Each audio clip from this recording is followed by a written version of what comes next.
अमेरिकेचे राष्ट्राध्यक्ष Donald Trump यांनी केलेल्या टॅरिफच्या घोषणेनंतर जगभरातील शेअर बाजार कोसळले आहेत. शेअर बाजारातल्या या घसरणीमुळे सध्या गुंतवणूकदारांवर भीतीचं सावट आहे. अनेकांना या घटनेचा त्यांच्यावर नेमका काय परिणाम होईल असा प्रश्न पडला असेल. सोमवारी म्हणजे 7 एप्रिल रोजी बाजार उघडले तेव्हा आशियाई शेअर बाजारात एकच खळबळ उडाली. शांघाया, टोकियो, सिडनी, हाँगकाँग पर्यंत सगळ्या शेअर बाजारात मागच्या काही दशकांमधील सगळ्यात मोठी घसरण पाहायला मिळाली. दुसरीकडे युरोपीय बाजारपेठांमध्ये ही मोठी घसरण पाहायला मिळाली.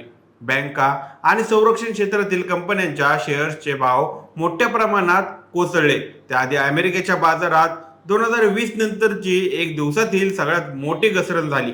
राष्ट्राध्यक्ष डोनाल्ड ट्रम्प यांनी 2 एप्रिल रोजी बहुतांश देशांकरिता 10% ते 46% नवीन टॅरिफची घोषणा केली आणि यानंतर जगभरातील शेअर बाजारावर हा परिणाम दिसून आला. सध्या शेअर बाजारात तयार झालेल्या गोंधळामुळे लोकांच्या जीवनावर आणि आर्थिक परिस्थितीवर मोठा परिणाम होऊ शकतो असं म्हणलं जात आहे. का तेच समजून घेऊया आजच्या या व्हिडिओमधून. नमस्कार, मी सनी आणि तुम्ही पाहताय दैनिक राज्य लोकतंत्र. शेअर बाजारातील ही घसरण जरा अशीच सुरू राहिली तर याचा परिणाम नोकऱ्यांवर देखील होऊ शकतो. एखादा व्यक्ती एखाद्या कंपनीत पैसे गुंतवतो तेव्हा त्याला त्याच्या गुंतवणुकीचा परतावा देखील हवा असतो. त्यामुळे एखाद्या कंपनीचे शेअर घसरत असतील तर ही घसरण थांबवण्यासाठी त्या कंपनीने काहीतरी करणं गरजेचं असतं. यासाठीच एक उपाय म्हणून नोकऱ्या कमी करून कंपनीचा खर्च कमी करणे. मात्र अर्थशास्त्राचे तज्ञ सांगतात की सध्या कंपनीचे मालक त्यांच्या कर्मचाऱ्यांना कामावरून काढून टाकण्यास अजिबात तयार नसतील.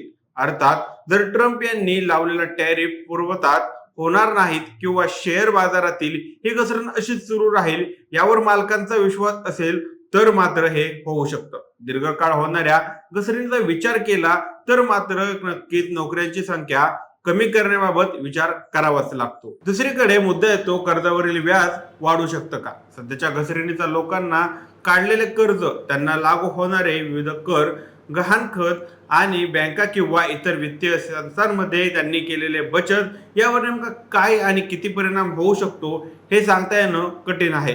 पण यावर अर्थशास्त्राचे तज्ञ सांगतात की हे अधिकच शक्य आहे. ते स्पष्ट करतात की शेअर बाजारात उडलेल्या गोंधळाचा परिणाम सरकारी तिजोरीवर होऊ शकतो. त्यामुळे सरकार खर्च कमी करण्याचे मार्ग शोधत असताना नागरिकांचे कर काढण्याचा विचार करू शकतं.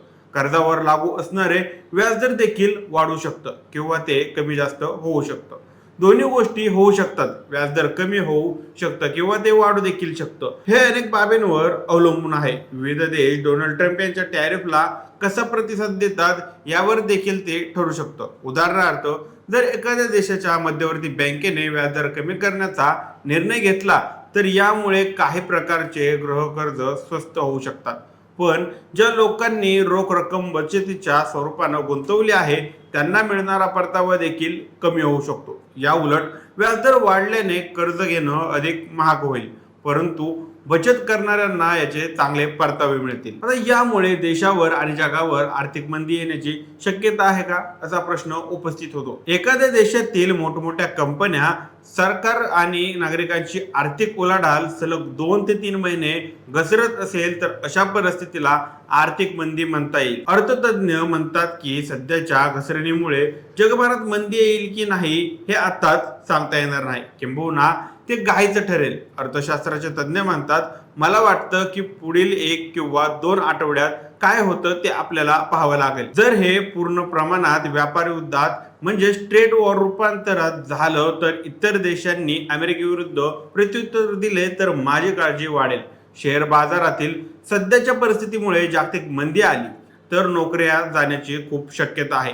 मंदीच्या लोकांवर आणि देशाच्या अर्थव्यवस्थेवर अनेक परिणाम होऊ शकतात. उदाहरणार्थ, काही लोकांच्या नोकऱ्या जाऊ शकतात आणि बेरोजगारी वाढू शकते. इतरांना बढती मिळणे किंवा महागाईशी जुळवून घेण्यासाठी पुरेशी असणारी वेतनवाढ मिळणं कठीण होऊ शकतं. मात्र समाजात मंदीचा फटका सगळ्यांनाच एकसारखा बसेल असं म्हणता येणार नाही. त्यामुळे आता जगभरातून वेगवेगळ्या प्रतिक्रिया उमटत आहेत. अनेक देश याविरुद्ध आवाज उठवत आहेत. पण शेवटी ट्रम्प अमेरिकेचे प्रमुख पालनहार आहेत. त्यामुळे इतक्या मोठ्या प्रमाणावर होणाऱ्या विरोधानंतर ट्रम्प सरकार काय भूमिका घेणार याकडे सर्वांचं लक्ष लागलं आहे. तर या माहितीबद्दल तुमची काय मत आहेत आम्हाला कमेंट करून नक्की कळवा आणि जर राज्य लोकतंत्र चॅनलवर नवीन असाल तर चॅनलला नक्की सबस्क्राईब करा. धन्यवाद.